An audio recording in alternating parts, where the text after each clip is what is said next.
Afin de vérifier et de valider les nouvelles exigences de la RT 2012, nous allons envoyer le modèle 3D conçu au travers de Cadsoft Envisioneer dans le logiciel ArchiWizard. Pour cela, rendez-vous dans l'onglet Générer et cliquez tout simplement sur l'icône Export ArchiWizard. Lorsque vous ouvrez votre projet dans ArchiWizard au travers de ce plugin, la première question posée est de savoir si vous souhaitez créer une nouvelle étude dans ArchiWizard ou d'en mettre à jour une existante, au cas où vous auriez déjà travaillé votre projet pour l'étude thermique et que vous l'auriez modifié entre-temps dans Envisioneer. Ici, choisissez Créer une nouvelle étude. Le logiciel ArchiWizard va s'ouvrir automatiquement et vous proposer d'enregistrer l'étude sur votre ordinateur. Placez-le par défaut à côté de votre projet afin de le retrouver ultérieurement plus facilement. À noter, les points que nous allons aborder sont accessibles depuis la version professionnelle, mais aussi dans la version standard d'ArchiWizard. Les fonctionnalités de la version professionnelle seront présentées dans une autre vidéo dédiée afin de bien distinguer les différences entre la version standard et la version professionnelle. La première étape d'importation est de choisir les fichiers météo. Sélectionnez par défaut les fichiers France RT 2012 dans lesquels vous retrouverez les stations météo reconnues par la réglementation thermique, en allant des zones H1A aux zones H3. Sélectionnez celle qui correspond à la situation de votre projet.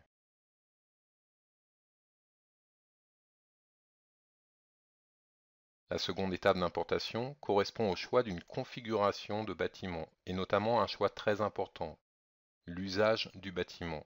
Pour de l'individuel ou du collectif, des bibliothèques Envisioneer sont déjà pré-paramétrées dans ArchiWizard. Pour d'autres usages, vous retrouverez une liste d'usages pris en compte par la réglementation thermique RT 2012. Dans le cadre de notre projet, nous allons sélectionner la bibliothèque Envisioneer Ossature-Bois. L'intérêt de cette bibliothèque est qu'elle contient des parois déjà pré-paramétrées en détail.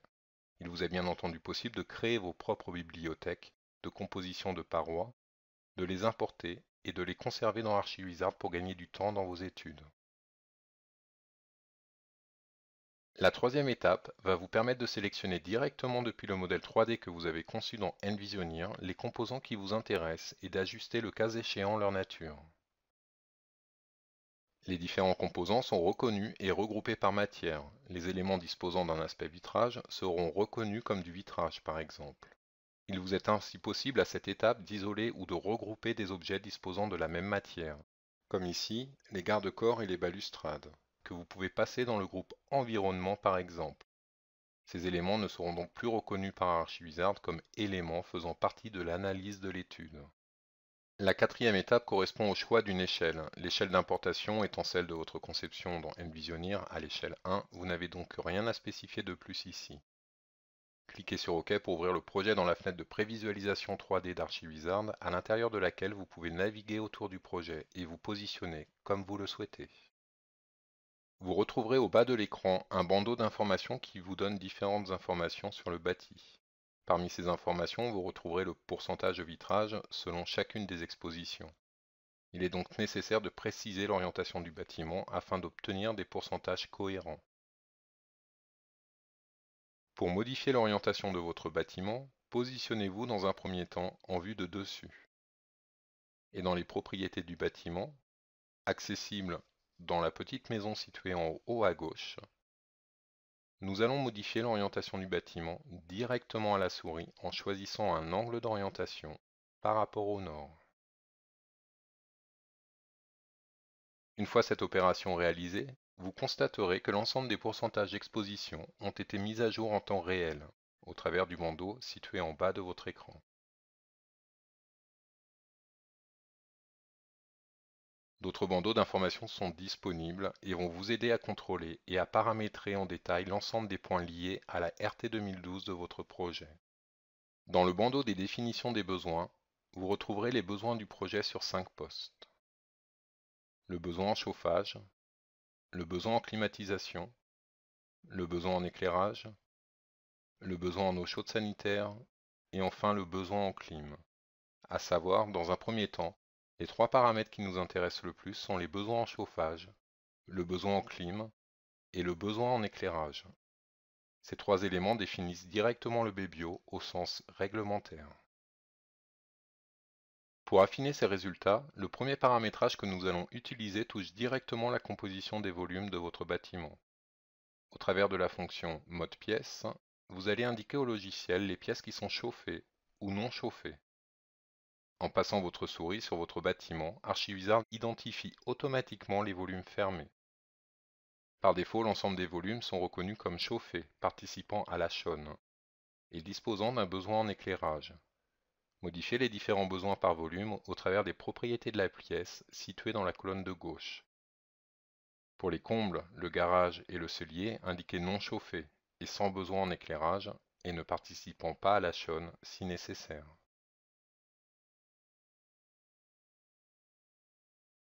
Une fois le paramétrage de vos pièces effectué, nous allons passer aux compositions des différentes parois du projet. À noter, les parois sont regroupées automatiquement en fonction des statuts des pièces que vous avez spécifiées. Cette reconnaissance automatique de type de paroi permet d'identifier les parois déperditives par exemple, pour les parois situées entre une pièce chauffée et non chauffée ou en contact avec l'extérieur. Certaines parois, comme dans cet exemple, les murs qui séparent l'habitation du garage cellier et ceux des petits combles, disposent d'une composition différente de celles qui sont directement en contact avec l'extérieur. Vous avez la possibilité de les isoler afin de leur spécifier une composition différente. Pour cela, vous devez d'abord créer un nouveau groupe de parois.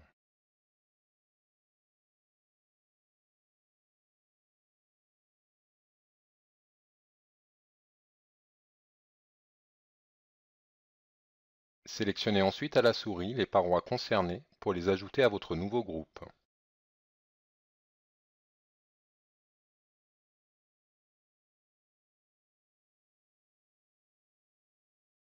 Ces parois se retrouveront ainsi isolées des autres murs de votre projet.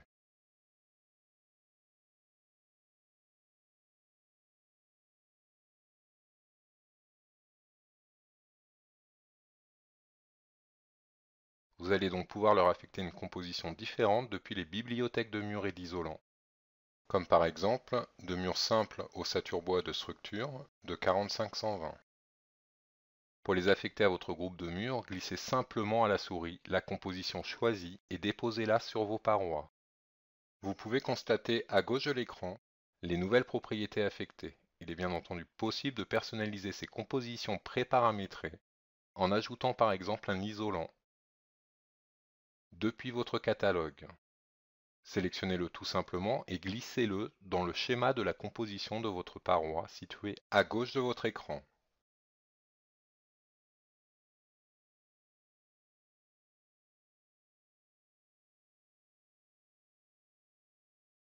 Indiquez ensuite l'épaisseur de l'isolant. Notez aussi l'incidence immédiate sur les différents indicateurs présents au bas de l'écran.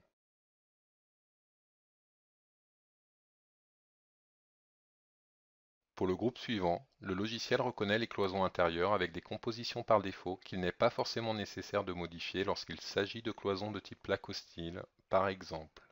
Les murs extérieurs sont quant à eux déjà correctement reconnus, et il n'y a donc pas non plus de précision supplémentaire à apporter.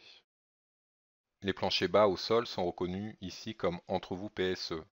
Le plancher haut sur garage est également déjà bien reconnu, en tant que dalle bois disposant de poutres en I, d'un panneau OSB et d'une isolation en laine de verre de 22. Tout comme le plancher d'étage avec ses sections de 45-220, et cette fois-ci sans isolation.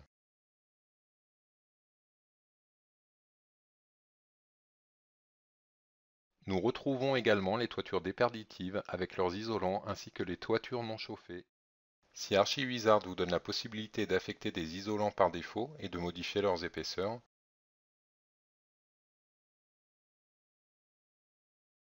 il vous offre également la possibilité de piocher directement dans des bibliothèques complémentaires de fournisseurs. Vous y retrouverez l'ensemble des fournisseurs et des isolants qui ont reçu l'agrément du CSTB dans le cadre de la RT 2012.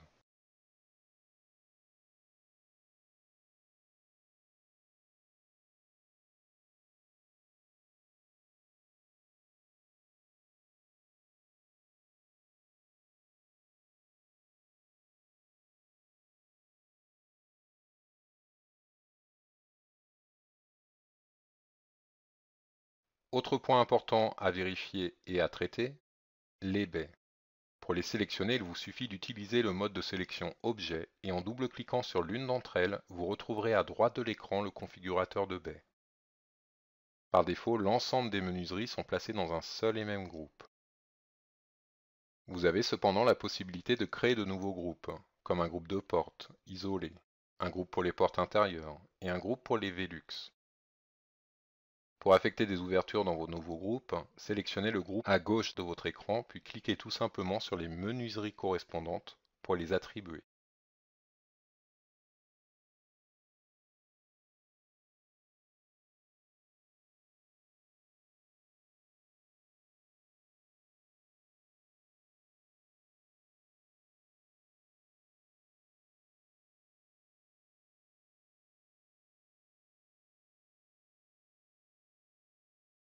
Pour les portes intérieures, vous disposez pour faciliter leur sélection d'un mode de coupe 3D dynamique.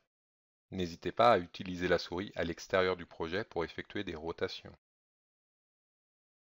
Lorsque les menuiseries sont regroupées, nous allons pouvoir appliquer la même composition à l'ensemble des menuiseries contenues dans un même groupe, en choisissant des compositions depuis la bibliothèque.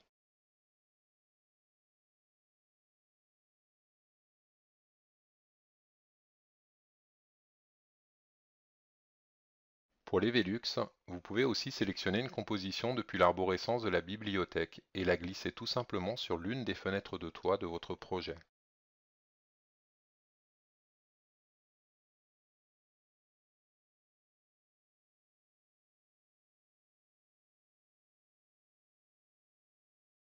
À noter, le logiciel vous propose automatiquement de l'appliquer sur l'ensemble du groupe auquel elle appartient.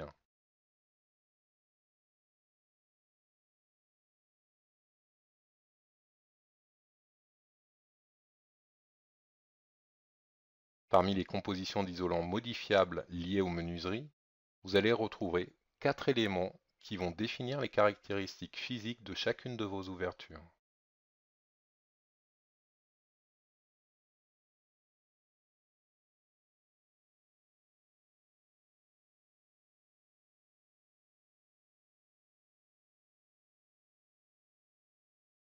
Nous pouvons modifier ainsi l'un de ces composants en le sélectionnant depuis la bibliothèque d'isolants, avec un simple vitrage par exemple, et le glisser sur l'une des menuiseries.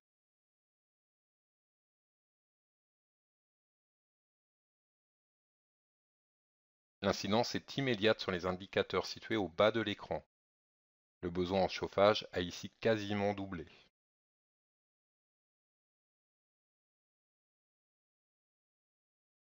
En passant sur le bandeau des exigences RT 2012, nous retrouvons 3 exigences complémentaires au Bebio qui doivent être inférieures au Bebio Max. À savoir le ratio de surface de baie qui doit être supérieur à 1/6 de la surface habitable, mais aussi 2 valeurs limites en termes de pont thermique. La moyenne de l'ensemble des ponts thermiques du projet qui doit être inférieure à 0,28 et le pont thermique maximum en façade qui doit être supérieur à 0,6. Nous constatons ici que toutes les valeurs sont au vert. Dans le cas contraire, elles seraient affichées en rouge, mais dans les deux cas, il vous est possible d'intervenir manuellement sur les ponts thermiques de votre projet. Pour ce faire, nous allons passer dans la partie bâti et pont thermique. En sélectionnant ce groupe, vous visualiserez instantanément les différents ponts thermiques que le logiciel a automatiquement positionnés et déterminés en 3D. Il est également possible de les filtrer par sous-groupe, afin d'indiquer une valeur forcée correspondant à la valeur du pont thermique référencée par les avis techniques des fabricants. Faites donc ainsi pour les différentes dalles composant votre projet, et vous constaterez l'incidence instantanée sur les valeurs maximum des ponts thermiques en façade.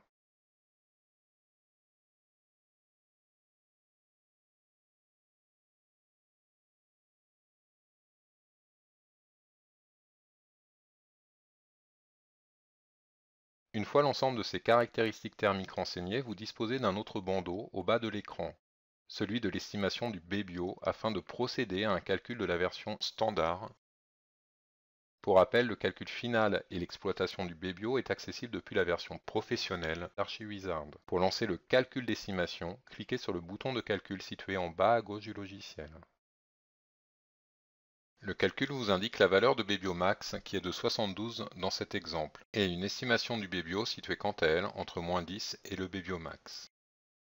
Le Bebio étant correct, Le projet peut être transmis au bureau d'études qui va pouvoir procéder sur la version professionnelle à l'édition de l'attestation RT 2012. Dans cette version standard d'ArchiWizard, vous allez aussi pouvoir utiliser différents outils, comme un outil d'imagerie solaire pour aller rechercher par exemple la meilleure position pour des panneaux solaires thermiques ou photovoltaïques. Une carte d'éclairage est également accessible, vous permettant d'observer la répartition de l'éclairage dans chacune des pièces de votre projet.